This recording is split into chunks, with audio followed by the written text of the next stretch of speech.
तो पहला पहला सबक क्या दिया है?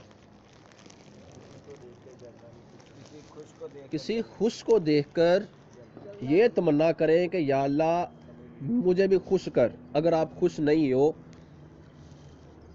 तो किसी को खुश देख के जलना नहीं है। वैसे हर इंसान को खुश रहना चाहिए, चाहे वो किसी भी हालात में हो। ठीक है, इंसान के ऊपर हालात तब्दील होते रहते हैं। देखो भाई, ये चांद निकल आया है, चांद निकल आया है, लेकिन सूरज अभी जा रहा है। सूरज, इनके ऊपर चेंजिंग आ सकती है, इस निज़ाम में चेंजिंग आ सकती है। तो हम तो फिर इंसान है, एक माड़ी सी मखलूक है, एक ऐसी मखलूक है जो खुद का वजन बहुत मुश्किल उठाती है। समझ आ गई? तो किसी को देखकर जलना नहीं है, पहला सबक ये है। जब भी किसी खुश को देखो तो खुशी की तमन्ना करो, आरजू करो